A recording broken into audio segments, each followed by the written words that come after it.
तो फिर देखो फिजिकल प्रॉपर्टी एल्काइंस में देखो, एल्काइंस कैसे होते हैं, कलरलेस होंगे, ऑर्डरलेस होंगे, टेस्टलेस होते हैं। इथाइन में कुछ क्या होता है, ऑर्डर होता है, ठीक है, यानी एसिटिलीन में। फिर देखो lower alkynes are partially soluble in water, ठीक है। क्यों होता है सॉल्युबिलिटी, ड्यू टू पोलराइजेबिलिटी की वजह से। भाई ट्रिपल बॉन्ड है ना, तो बॉन्ड कैसे लूजली एड होते हैं, यहाँ पे पोलराइजेबिलिटी हो जाती है, इसलिए हल्के सॉल्युबल हो सकते हैं। फिर देखो हाल alkynes are insoluble in water, क्यों, क्यों जैसे जैसे कार्बन हम बढ़ेंगे तो कोवलेंट कैरेक्टर बढ़ेगा, इससे सॉल्युबिलिटी क्या हो जाएगी, कम हो जाएगी।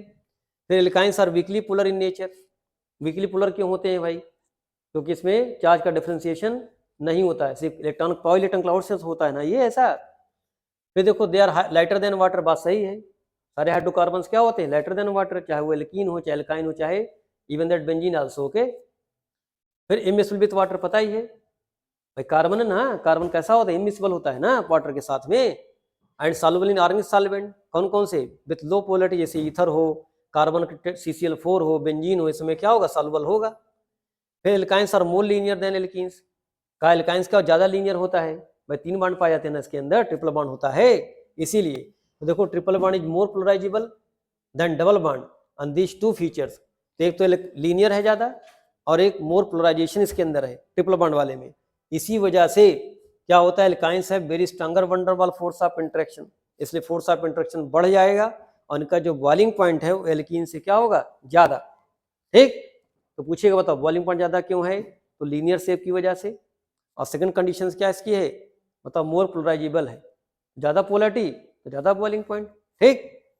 अब देखो कुछ और एग्जांपल देखो, जैसे इंटरनल एल्काइंस है बॉइलिंग पॉइंट ज्यादा होगा किससे, टर्मिनल से, ऐसे इंटरनल एल्कीन्स का बॉइलिंग पॉइंट क्या होगा, ज्यादा होगा टर्मिनल से। तो देखो यहाँ पे भाई, देखो ब्यूट2 लिखा हुआ है, बोलो ये कैसा एल्काइंस है, टर्मिनल की नॉन टर्मिनल, नॉन टर्मिनल। इसका देखो बॉइलिंग पॉइंट कितना दिया है, 27 डिग्री सेंटीग्रेड। और वही देखो जब ब्यूटाइन 1 में जाएंगे हम लोग तो टर्मिनल आगे देखो बॉइलिंग पॉइंट कितना है, 8 डिग्री सेंटीग्रेड। ऐसे यहाँ देखो, देखो 1 ब्यूटीन है, 1 ब्यूटीन देखो क्या है, मतलब टर्मिनल, यहाँ देखो -6.5, देख लो डिग्री सेंटीग्रेड। और वही जब जाएंगे सिस 2 ब्यूटेन में और ट्रांस में जाएंगे, तो याद है सिस वाले का ज्यादा बॉइलिंग पॉइंट था, क्यों, पोलरिटी की वजह से। अरे याद है सिस पोलर था और ट्रांस का नॉन पोलर था।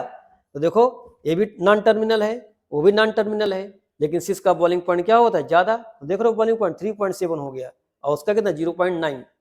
तो देखो ये नॉन टर्मिनल्स का बॉइलिंग पॉइंट टर्मिनल से ज्यादा देखो है, बात समझ रहे हैं। अब देखो ये भी 4 कार्बन, ये भी देखो 4 कार्बन, देखो अगर हम इसकी बात करते हैं टर्मिनल वाले की, देखो 8 डिग्री सेंटीग्रेड और इसका कितना -6.5, देख रहे हैं। तो बॉइलिंग पॉइंट ज्यादा किसका होता है, एल्काइंस का। लेकिन जब टर्मिनल और नॉन टर्मिनल की बात करेगा तो टर्मिनल वाले का कम होगा और नॉन टर्मिनल का ज्यादा होगा बॉइलिंग पॉइंट, ठीक। फिर बेटा पोलरिटी की वजह से देखो, अभी नहीं होता पोलरिटी की वजह से ऐसा होता है, अरे बगल में 2-2 हाइड्रोकार्बन भी तो लगे हुए हैं, ठीक। इसके बाद देखो क्या है, melting points and boiling points बताओ, इंक्रीजेस विथ मॉलिक्यूलर मास, ये तो पता ही है, मास बढ़ेगा तो मेल्टिंग पॉइंट बॉइलिंग पॉइंट बढ़ेगा ही बढ़ेगा। लेकिन ब्रांचिंग के साथ क्या घट जाएगा, जैसे एल्केन में पढ़े थे आप, बोलो जैसे कहा था ना नियोपेंटेन, आइसोपेंटेन और एन पेंटेन में किसका बॉइलिंग पॉइंट ज्यादा था, तो एन पेंटेन का ज्यादा था ना, ब्रांचिंग के साथ क्या था बॉइलिंग पॉइंट घट रही थी। ये सब में ऐसे ही हो चलेगा, ठीक। फिर देखो अप टू 4 कार्बन एल्काइंस और गैसियस नेचर के होते हैं, 5 से 11 लिक्विड के फॉर्म में होंगे और C12 से लेकर बाकी सब क्या होंगे, सॉलिड के फॉर्म में होंगे। फिर प्योर एसिटिलीन ऑर्डरलेस होता है, लेकिन अगर इम्प्योर है तो उसमें गार्लिक लाइक स्मेल आती है। ये क्यों होता है, उसमें AsH3 आर्सिन यानी आर्सेनिक का हाइड्राइड और एक फास्फोरस का हाइड्राइड फास्फीन मिला होता है, जिसकी वजह से इसमें कलर कैसा आता है, इसका सॉरी ऑर्डर कैसा आता है, कुछ गार्लिक कैसा आता है, ठीक। इसमें एक और बोलते हैं स्मोक भी बनता है, पता है कैसे, जैसे कैल्शियम कार्बाइड लेते थे और कैल्शियम फास्फाइड लेते थे, ठीक है। इसको क्या करते थे, जैसे अभी तो मान लो रडार सिस्टम हम लोग के पास है ना, पहले रडार नहीं होता था ना, ये तो सिर्फ कहीं फंस गए तो क्या करते थे, तो एक डिब्बे में भर के रखा जाता था और जैसे पानी डालते थे हम लोग तो पानी में क्या कैल्शियम फास्फाइड है, पानी में जाएगा तो फास्फिन गैस बनाएगा, धुआं निकलता था, स्मोक, जिसको हम लोग बोलते हैं स्मोक बोलते थे, ठीक। तो धुआं से क्या पता लग जाता था भाई, पानी में एक्टिव किया धुआं बनने लगा, इससे पता क्या लग गया कि यहाँ कोई ना कोई एक्टिविटी हो रही, इसका मतलब कोई ह्यूमन होगा यहाँ पे। तो आराम से पता कर धुआं ऊपर ना जाता था तो दूर से पता नहीं लगा लेते थे, हाँ धुआं है इसका मतलब कुछ ना कुछ यहाँ पे हो रहा है, कोई ह्यूमन एक्टिविटी हो सकती है यहाँ पे, तो पहले ऐसे पता करते थे, ठीक, तो उसको हम लोग होम सिग्नल के नाम से भी जानते हैं, होम सिग्नल। ठीक, चलिए देखो, एसिडिन है two acidic hydrogen atom, it can utilise two equivalent base at same time, so it is also called dibasic acid. तो एसिडिन पे दो एच है ना, देखो तो दो तरह से क्या कर सकता है, बेस को न्यूट्रलाइज कर सकता है, इसलिए इसका नाम क्या पड़ गया, डाइबेसिक एसिड।